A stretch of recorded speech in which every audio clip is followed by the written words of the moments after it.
everybody. I'm Ocha TK. I go by the name Ocha TK. It's beautiful to be here. Hello everyone, it's Iveoma, your guide to Nigeria, and today I am sitting with the business extraordinaire. This woman has built so many businesses with Nigerian partners, Udochi. You're too kind. And I'm going to talk to her about how to find business partners in Nigeria. All of this is coming up. Please make sure to like, comment below, share. You better tell people about me. Those are amazing ways to support my channel. Thank you. So Udochi, can you tell us what businesses do you have with Nigerian partners? Really, there's three major ones. Ikenga Nation, which is just kind of a media company that creates Iveoma Media. And then the second one is Umotadioto, which means learning is sweet. Mm-hmm. It's a children's show. Nwadago. Gịnị ka ị na-eme dị? Ana m ese ihe m hụrụ n'igwe. Then the third one is Olobi, which is a website at allaobi.com. That one is a jewelry company that has Igbo themes and stuff on the jewelry. All Igbo themed businesses, but yeah, I think it's amazing. It's an interest, my passion. Yeah. Yeah. So how did you find your business partners for each of those businesses? There's one main person that I work with in general for other things, mm-hmm. and he tends to be like a plug for me. Okay. He connects me to other people in Nigeria oftentimes. His name is Ocha. Oh, he goes by Ocha TK, but I met him on a cryptocurrency website, put out a challenge, asked a lot of people to do something that I was going to give a prize for.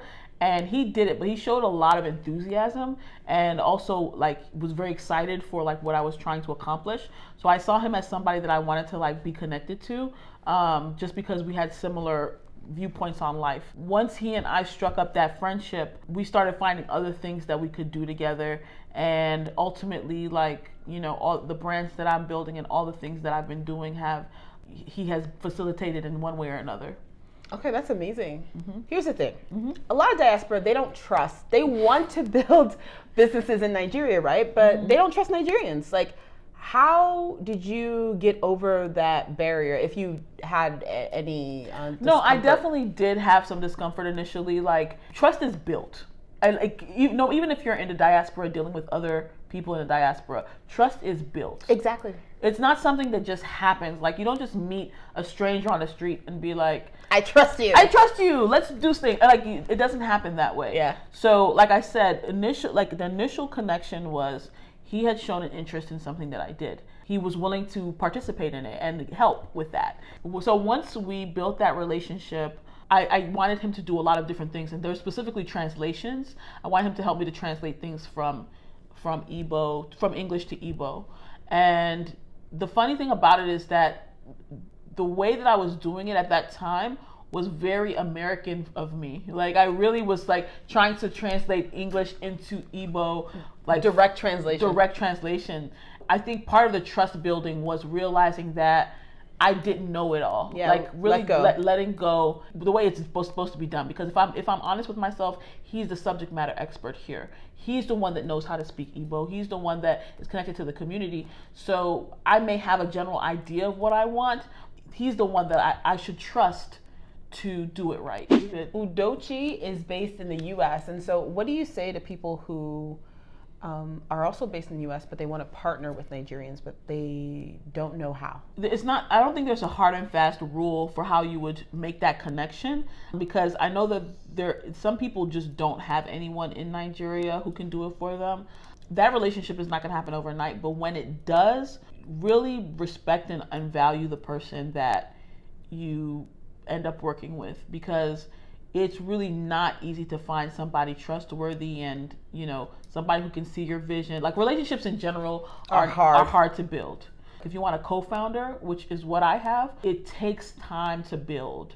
I think I knew him for over a year before we actually said, okay, we're gonna do a whole company together. Before then, it was just he was doing translations for me. You mentioned your American mindset. Mm-hmm. What did you have to change in yourself when you decided to build a relationship with Nigerian business partners? This is actually a really good question, because when I first started working with Ocha, and even other people in Nigeria that I was working with, there was a lot of like almost, I felt like they were hazing me.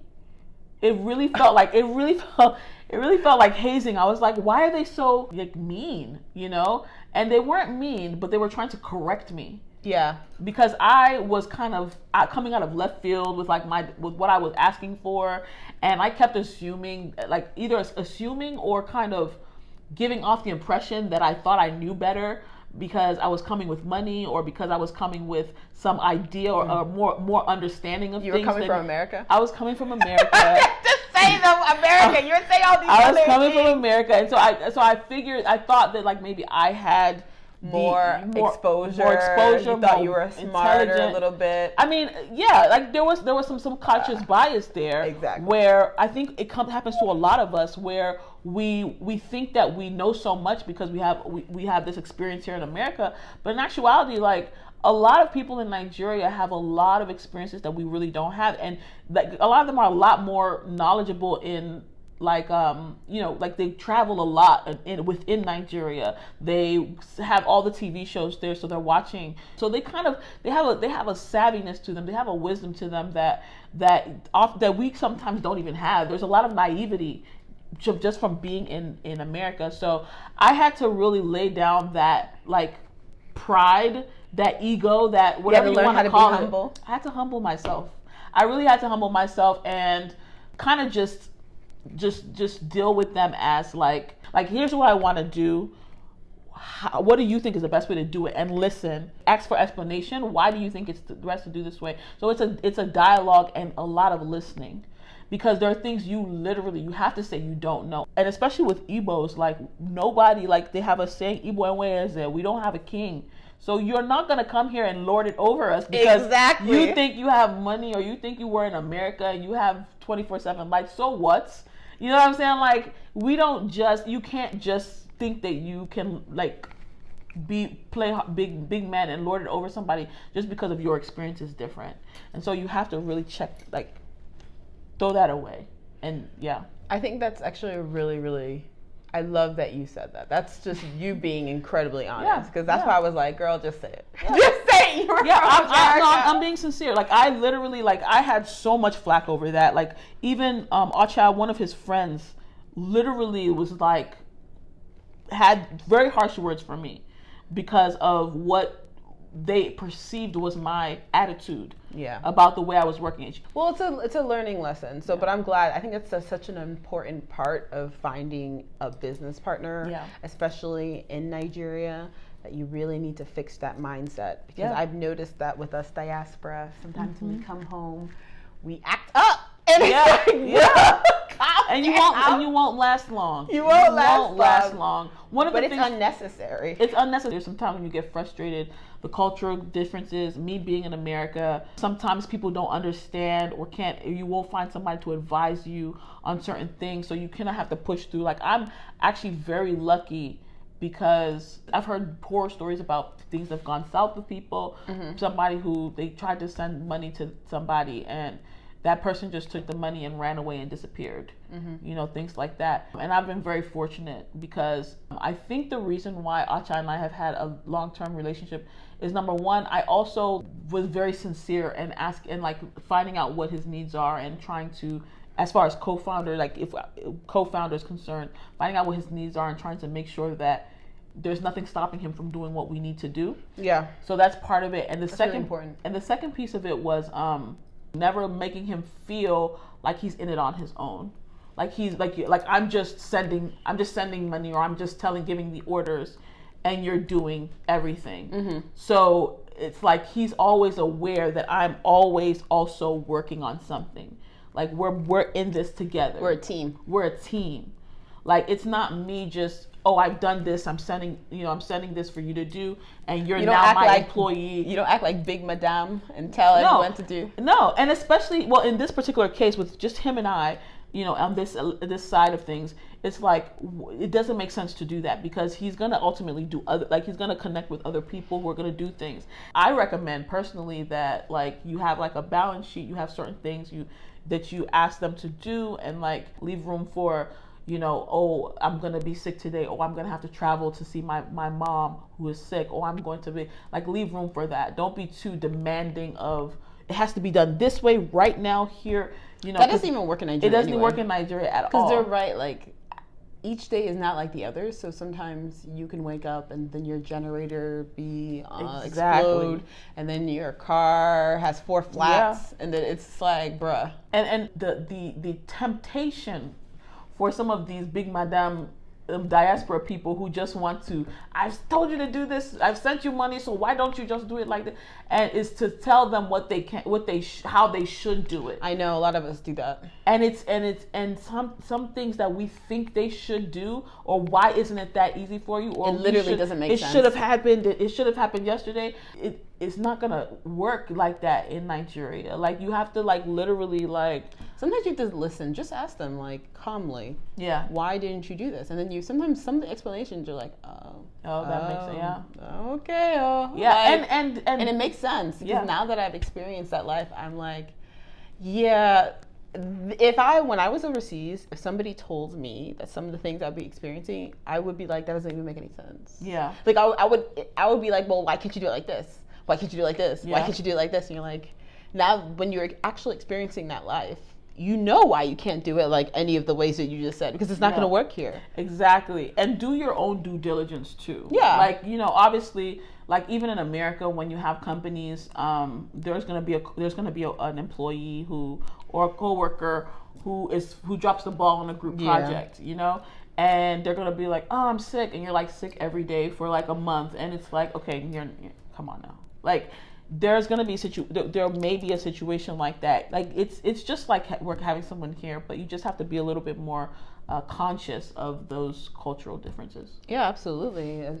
You have to be absolutely conscious of that. Can you talk about respect and the importance of that? Because I've been noticing some things we're doing as diaspora, and I already know it's not going to end well because of how you address so-and-so. You need to approach people with respect. Yeah. Like, actually even be formal. You know, there should be no reason for these nicknames. The person did not give you permission to call them that nickname. Yeah. There should be no way you're calling people nicknames. You need to call people by their titles. Like, even in Nigeria, people even go by engineer, barrister, like whatever they're doing, that is their name. You know, you call them the title. Like, even when I'm in a car, I'll just say driver, driver. So, like, those are titles. It's really, really important to be respectful of that. Yeah, it goes back to knowing the custom and knowing the cultural differences. Being respectful. Like, first of all, deal with your issues. You know what I'm saying? Deal with your issues. If you have issues that make you just a rude person, like, deal with that. And I think in business in general, you have to deal with that.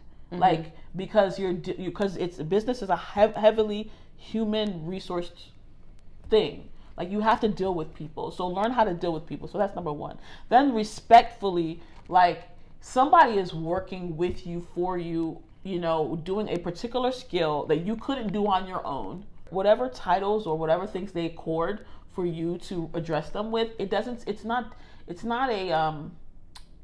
too much for you to just oblige that. Yeah. So like, all it takes is for you to say, Mr. whatever, if they want to be called that, or doctor, or barrister, whatever you want, whatever they're asking to be called, just call them that. Don't make too much of a fuss about it, because I know here in America, like, a lot of times, like, someone who's your boss will ask you to call them by their first name. Oh yeah, just call me Cheryl. Like, it's very common here in America. Oh, just call me Diane. But you know, in Nigeria, people really they want to be accorded the respect that they're due. They feel that, you know, I worked 8 years to get this title. You can call me the title that I was given. It's true though. And if that's what they're requesting from you, just do it. It's just part of the culture. It's just part of the culture. Yeah. So just do it. And you'll see that little things like that will make it easier to work with somebody. Huge difference. They calm down. They like to talk to you. They may go above and beyond because they see you as somebody who respects them and feels that they're, like sees eyes to eye with them. And it just makes someone so much more comfortable around you. Exactly. Yeah, as you give them respect, they need to give you respect. Exactly. That's really important to you guys. Important. Like, especially these partners, because what people do here is they'll test you. They will test you. So what they're doing is when they call you certain, like, when they say certain things to you, they're testing if you're going to push back, if you're going to put them in their place. Yeah. So I think it's actually really important. We give respect and you get respect. So there are some things that I've seen that I'm like, I'll even tell them, like, this is really disrespectful. Like, what is wrong with you? Like, da-da-da-da. And then from that point, they know, okay, that's the line. Yeah. It's actually kind of crazy. I have to do that. Yeah, I think everybody. That's the part that's really crazy. I've had to do that too when I first. Why? Like, people will. You literally have to. Well, as a woman, also. Oh my God. Men. I already talked about that. Men will try you. Just to see the type of person you are. Like, even if they're not serious, like some of them will just try you. There's some things like that will happen. Like, some people will only really respect a man, but there's certain situations where you literally have to earn that respect, or like set your foot down or even decide to walk away. Yeah, most times somebody is just to like find another option, because there are always options. Yeah, I like that. There are always options. You don't have to take disrespect at all, ever. Nope. But yeah, you're definitely going to be tried, just because like they just have to test you, and it's very interesting. What have been some of the challenges that you had working with Nigerian partners? That just my attitude, my overcoming that was a really big thing. Always being worried that worried and kind of worrying about the possibility of somebody cheating me or doing something like people say scared money don't make money. So you just better, like, if you're gonna invest in something, just invest in it. The back of your, like, if you're worried that you're gonna lose the money, like, go get your confidence and come back and do it, because at the end of the day, all investments have that risk. Obviously some risks are greater than others. You want to take a calculated risk, but if you really want to do something, like, know why you're doing it. And the thing about it is, when you have a strong why, and I've heard you talk about strong why on your channel before, but if you have a strong why, then even if you lose something, it kind of gingers you to keep going, and eventually you'll find the one that works. So in general, I think in all things, when you're trying something, even if it doesn't work the first time, like, keep trying, because eventually it will work. It will work. If you just, you have to, like, it's a numbers game. You may meet somebody who does some funny business. That doesn't mean everyone will do funny business. You just have to, like, go back into the game and keep trying. If you know why you're doing it, and the reason you're doing it is a purpose that you feel like you're serving, that's greater than yourself or your failures, then I would just keep going. I mean, what else? It's your life. This is life. Like, you're gonna just stop living it? Like, just keep going. Do what you came here to do. I like that. Toss that person aside and keep going. I think what also cuts down on shady business is getting recommendations. So it's taken me a long time. It's taken me a long time to kind of build a network in Nigeria. Now, a lot of times, I need a recommendation, because I really do value that. Like, when I was in the States, to be honest, of course, everyone in the whole world values recommendations, but I would just use Google. I would just read Google reviews or, I don't know, things like that. But now, and then I would look at some of the, just do a search on you maybe, and see what pops up. But now since I cannot find any of those things in Nigeria, now I really value recommendations. Like, that recommendation is everything. So I think that you may cut down if you can get recommendations for someone, because actually Lagos is actually pretty small. Like, it seems big, but you get to a certain circle, it's actually kind of small. So somebody should know. Even if you want to work with somebody should know that person. Somebody else should know them. Yeah, I haven't gone down that route yet. But I know that's why I interviewed you. I think it's amazing. You did a contest, you met somebody, you developed a relationship. Well, his recommendations, yes, he does recommend. He does recommend. So technically, I do that without even being conscious of it. Yeah. But even how you met him though was just online, and you just built an online relationship, which is true. I've met a lot of people that way. Especially because of YouTube.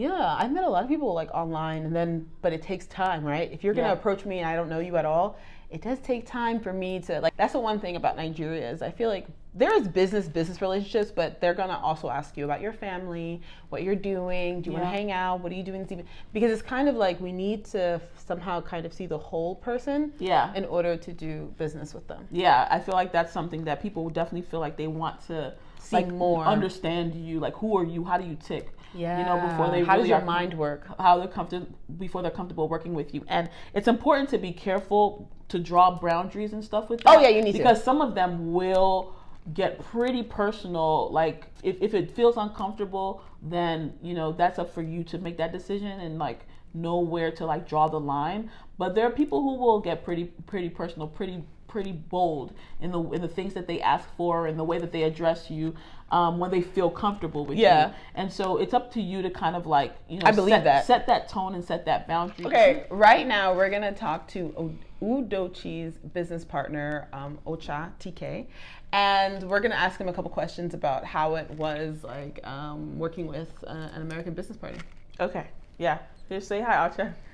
Hi everybody, I'm Ocha TK. I go by the name Ocha TK. It's beautiful to be here, you know. Thank you. Ocha, how was it working with Udochi? I will say that it's been interesting and it's been a very wonderful experience because you know, like let me just say that we've evolved over time and it's been very good. You know, we've had our challenges, ups and downs. You know what happens now in business and between partners, but overall, like it's beautiful. I wouldn't even trade the experience for anything else. Oh. Okay. How do Americans think differently than Nigerians? Well, Americans think way differently than Nigerians, you know. Like for me, working with Udochi was not really, you know, a difficult thing because we were both doing what we liked, which is, you know, obviously promoting, you know, Igbo content, you know, creating Igbo content, you know. So it was not hard for me, but you know, she doesn't know me, I doesn't know her like in person. The Americans think that we in Nigeria are trying to, you know, fleece them off their head-earned money. So it's been... Oh, wait, say that sentence again? Go ahead, say it.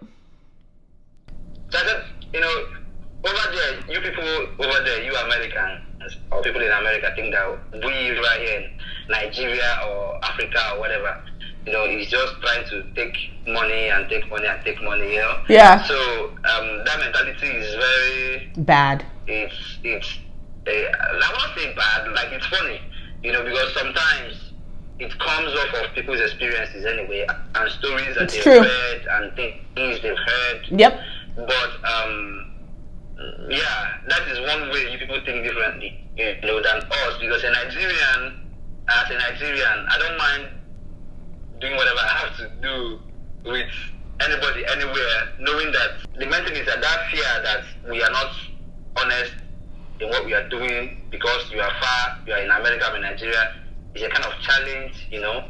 But me and Udochi, we've grown past that level, let me put it that way. So yeah, I think one of the biggest that's a really big challenge, and one of the things that I learned was that, like, look, for him, he would always have to tell me, like, you know, I mean, like, it's easy to get by in Nigeria if you like, I was alive before you started sending me money. Like, I was surviving before you started sending, you know, money for these projects. So, you know, I had to kind of take it out of my head, like, you know, even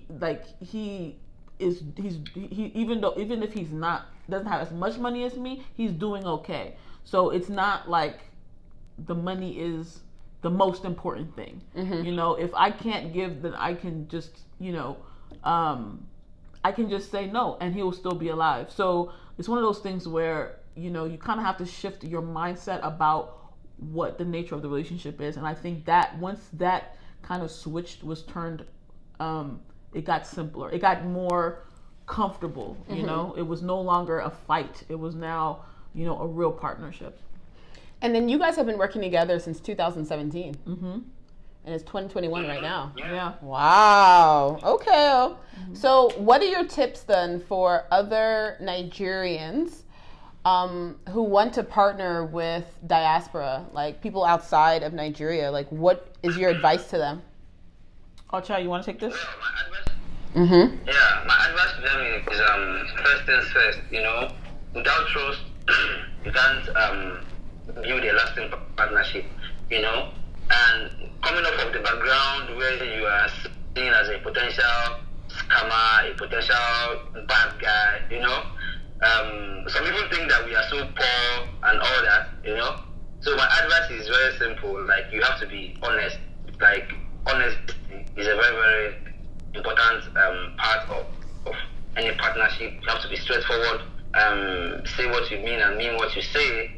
And if you are giving anything to deliver on projects, deliver on those projects. No excuses, Yeah. If you can't meet up, be transparent enough to let your partner know that, okay, look, I know you send the money, but this thing no go fit happen like now. You will shift until next week.